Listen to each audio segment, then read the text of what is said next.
Viewer discretion is advised. Hello, everybody. Welcome to Wrestling Tracks.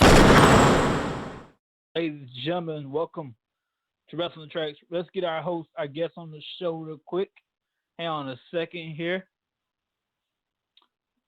In fact, I have his number. Hang on, see if I can pull it up here and get him on the show if we can. 1 second. 1 second, y'all. Let's hope this works. Here we go.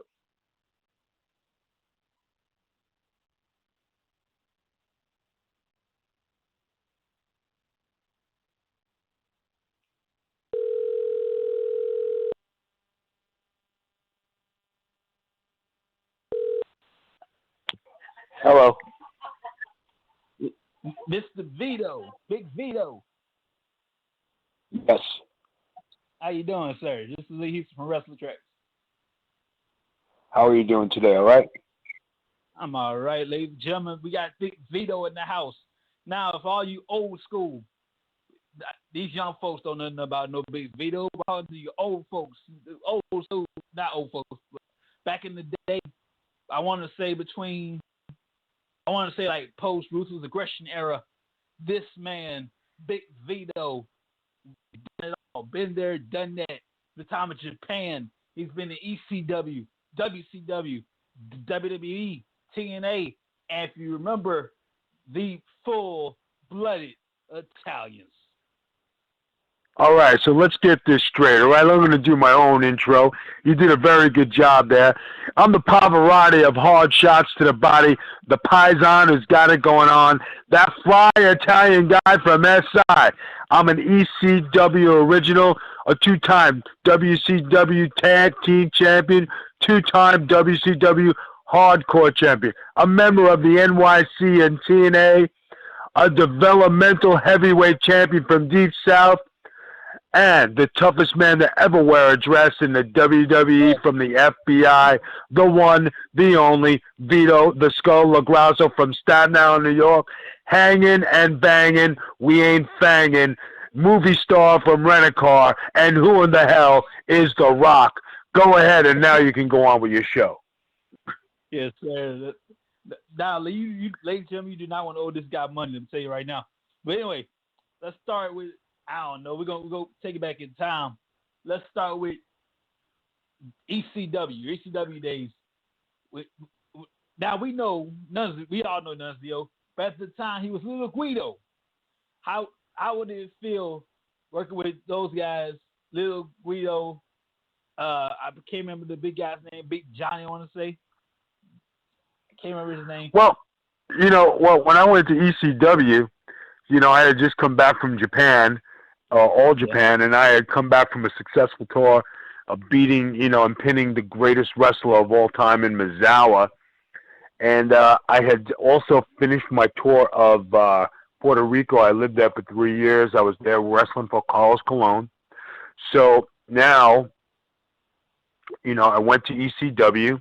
I started out as Skull Von Crush, and then they decided to change it and make it, Vito the Skull LaGrasso from Staten Island, New York. And that's how that got started. And then I started having matches with all the best in ECW, from Rob Van Dam to Taz to Jerry Lynn. And then they decided to put me in the Baldies and have some memorable fights and matches with New Jack and Balls and Axel. Yes, sir. Now, I've heard all kind of horror stories about ECW. The original ECW. How did it feel working for Paul Heyman? Paul Heyman was a great innovator. He's a great motivator. It was a good time, one of the tightest locker rooms you ever want to be in, a great time in wrestling, and definitely a different kind of culture with a different kind of cult following. And if he had it today, it'd still be one of the best in the business. Yes, sir. By the way, ladies and gentlemen, a little fun fact for you. Paul Heyman didn't really have a problem with WWE. He really had a problem with WCW, and that was the whole point of him giving jabs. He had a segment called WCW Monday Night Quill, like in a position to a little fun of Nitro. So it's just unfortunately WWE got in a little mix. It's all good. Man, you are the toughest dude. Let me tell you, and this is the truth, to wear a dress. Yes, ladies and gentlemen, you wear a dress. Undefeated for a while. Yeah, but better streak than Goldberg. That's right. That dress was for success, and I looked good doing it too. If I recall, you had a submission, like an arm. You would put the dress over the guy's head, and you had an arm bar or something going on. And every single time, it was an arm bar under the dress. I suffocated him from the front and suffocated him from the back. They had no way to get out. It was one of the best submissions ever. Yes, I even tried it on a few of my dates, and they liked it. So it was a good thing. What happened to that? Oh, I still use it on my wife. You know, we practice every now and then. But, I mean, other than that, you know, it just we keep it under wraps. I only bring it out for special events. You know, you got to keep some things on the down low, man.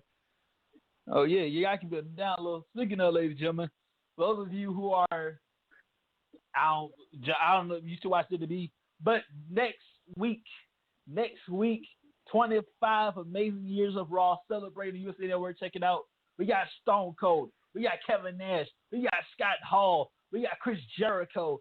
Old school meets new school next week on Raw. But for tonight, Big Vito's in the house, ladies and gentlemen. We're reminiscing, going back old school. We're going to catch up in a little bit. We're going to catch up with currently. Right now, we're going to talk about old school stuff. Check this out, man. And yes, I'm reading this actually. I had to go to Wikipedia for a second. I want to see if this is true or not. Back in WCW, you had to give up a championship. What's up with that? I had to give up a championship? Like WCW for the WCW Hardcore Championship. I'm quoting this from Wikipedia. Right. After being awarded for the championship, however, Vito and Johnny were forced to face each other. No, not that. I'm around the clock. When you had Vince Russo, somebody screwed you out of a championship, something like that. You told Vince. No, what happened was we were there with the feud for Eric Bischoff. We took the title. We beat up Terry Funk. Me and Johnny had the belts, and then me and Johnny had a match, and then I beat Terry Funk for the hardcore title. Yes, sir. On Nitro. When you was at WCW, was the grass? Were you looking over at WWE's grass, or were you cool? Where you at? I was happy where I was, man. I was champ. Why would I want to go anywhere else? Yeah, you know. That's kind of cool, ladies and gentlemen. This guy's a hardcore champion, different championships everywhere he's been. And at one point, the dress came in shortly after the full-blooded Italians on SmackDown. Yep, that's what happened. Yes, sir, ladies and gentlemen. This guy right here is now we're going to catch up now. I just had to go with my little nostalgia, but now we're catching up. What's going on with you lately? I've been doing my own podcasting.